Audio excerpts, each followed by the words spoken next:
콩쥐, 팥쥐. 옛날 어느 마을에 예쁘고 착한 콩쥐라는 소녀가 살았습니다. 콩쥐는 부모님의 사랑 속에서 행복하게 자랐어요. 그러던 어느 날 콩쥐 어머니가 병이 들어 자리에 누웠어요. 날이 갈수록 어머니의 병은 깊어만 갔어요.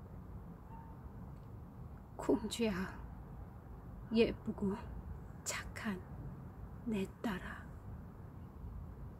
어머니는 콩쥐의 손을 잡은 채 세상을 떠났습니다. 어느 날 아버지가 새어머니를 데리고 왔습니다.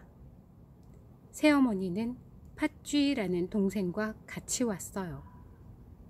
새어머니와 팥쥐는 콩쥐를 미워하며 심하게 구박했어요. 뭘 꾸물거리느냐? 어서 설거지나 해.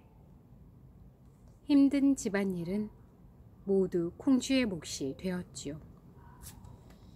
그런데 얼마 뒤 아버지마저 병에 걸려 돌아가시고 말았어요.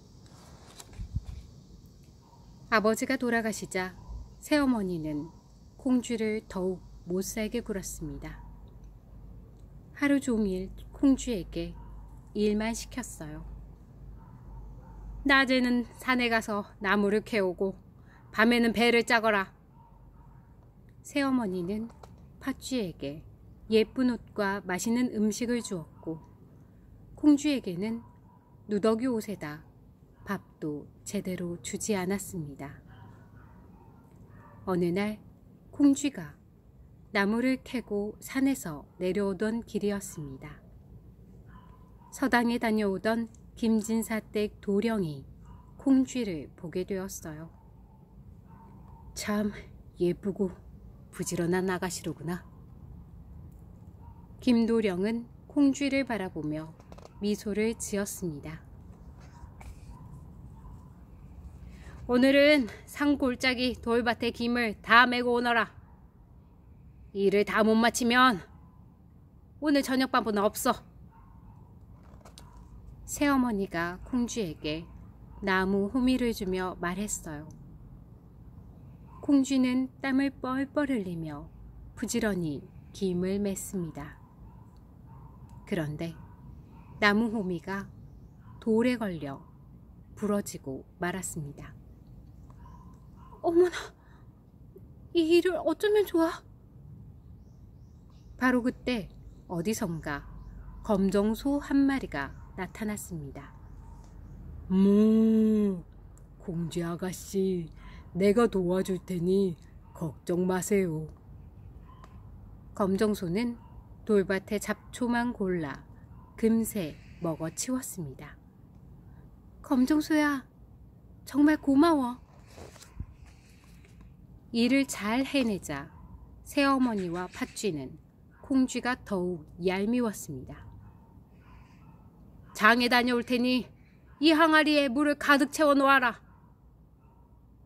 새어머니는 팥쥐를 데리고 나갔어요. 콩쥐는 우물에서 부지런히 물을 길러 날랐습니다.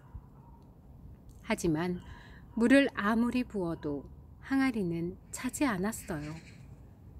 항아리의 바닥에 구멍이 나 있었던 거예요. 울상을 짓고 있는 콩쥐 앞에 두꺼비가 나타났습니다. 걱정 마세요, 콩쥐 아가씨. 두꺼비는 자기 몸으로 항아리의 구멍을 막아주었어요. 두꺼비의 도움으로 콩쥐는 항아리에 물을 채울 수 있었습니다. 그러던 어느 날 이웃 마을에서 큰 잔치가 열렸습니다. 새어머니는 팥쥐를 데리고 나서며 콩쥐에게 말했어요. 너는 마당에 있는 벼 석섬을 찢고 배를 다 짜놓고 오너라.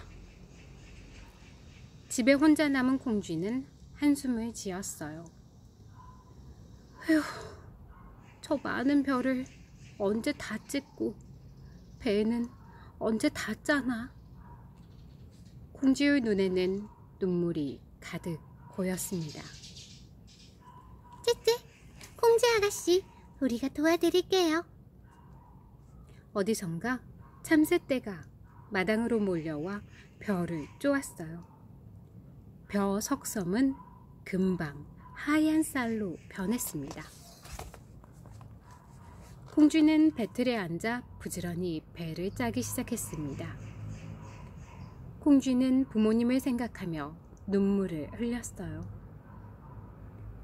부모님은 하늘나라에서 나를 보고 계실까? 그때 환한 빛이 비치더니 하늘에서 선녀가 내려왔습니다. 공주 아가씨, 울지 마세요. 내가 배를 다 짜놓을 테니 이 비단 옷과 꽃신을 신고 잔칫집에 다녀오세요. 비단 옷과 꽃신을 신은 콩쥐는 너무나 아름다웠습니다. 선녀님, 고맙습니다. 콩쥐는 선녀에게 인사하고 집을 나섰어요. 날이 저물기 전에 잔칫집에 도착하려면 서둘러야 했습니다.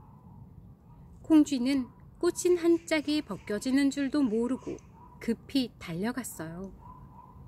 마침 길을 가던 사또가 콩쥐의 꽃신을 보게 되었습니다. 사또는 포졸들에게 콩쥐의 꽃신 한 짝을 주워오라고 했습니다. 그리고 꽃신의 주인을 찾아오라는 명령을 내렸습니다.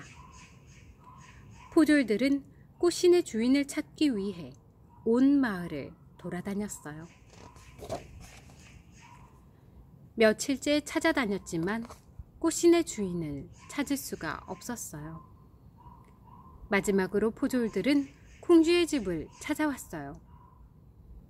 이건 내 딸의 꽃신이라오. 틀림없소. 팥쥐가 꽃신을 신어보았지만 너무 작았어요. 포졸들은 누더기 옷을 입고 일하던 콩쥐를 불렀습니다. 아가씨도 한번 신어보구려. 새어머니와 팥쥐는 코웃음을 치며 비웃었지요. 저런 아이가 이 꽃신의 주인일 리가 있겠어요? 하지만 꽃신은 콩쥐의 발에 꼭 맞았죠. 이제야 꽃신의 주인을 찾았어. 포졸들은 서둘러 콩쥐를 가마에 태웠어요. 관가에 도착한 콩쥐는 가마에서 내렸어요. 사또는 콩쥐를 반갑게 맞이했습니다. 그 사또는 바로 장원급제한 김진사댁 도령이었지요. 사또는 그동안의 일들을 모두 이야기해 주었습니다. 나물 바구니를 들고 가던 어여쁜 아가씨를 잊은 적이 없다고. 사또는 꽃신을 떨어뜨리고 가는 콩쥐의 얼굴을 보고 콩쥐를 꼭 찾아야겠다고 마음을 먹었던 것이지요. 흥겨운 음악 소리가 울려 퍼지며 잔치가 벌어졌습니다. 온 마을 사람들이 사또와 콩쥐의 결혼을 축하해 주었어요. 새어머니와 팥쥐도 그 속에 끼어 있었습니다.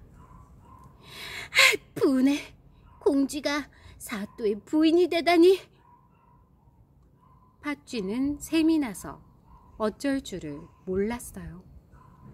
속이 상하기는 새어머니도 마찬가지였지요. 결혼식이 끝나고 음식을 먹던 콩쥐가 갑자기 쓰러졌습니다. 새어머니와 팥쥐가 콩쥐의 손가락에 몰래 독을 묻혔던 거예요. 아, 부인, 왜 그러시오? 여봐라! 어서 의원을 불러라! 사또가 콩쥐를 껴안으며 놀라서 소리쳤습니다. 순간 잔치마당은 아수라장이 되었지요. 의원이 달려와서 콩쥐에게 독을 푸는 약을 먹이자 콩쥐는 겨우 눈을 떴어요. 저 사람들이 숟가락에 독을 붙였소. 마을 사람 하나가 새어머니와 팥쥐를 가리켰습니다. 새어머니와 팥쥐는 밧줄로 꽁꽁 묶이자 눈물을 흘렸어요. 사또는 너무 화가 나서 큰 벌을 내리려고 했지요. 저를 봐서라도 제발 어머니와 동생을 너그러이 용서해 주세요. 콩쥐가 사또에게 간절하게 말했습니다. 새어머니와 팥쥐는 콩쥐의 고운 마음씨에 잘못을 진심으로 뉘우쳤습니다. 그 뒤 콩쥐와 사또, 새어머니와 팥쥐는 오래오래 행복하게 살았답니다.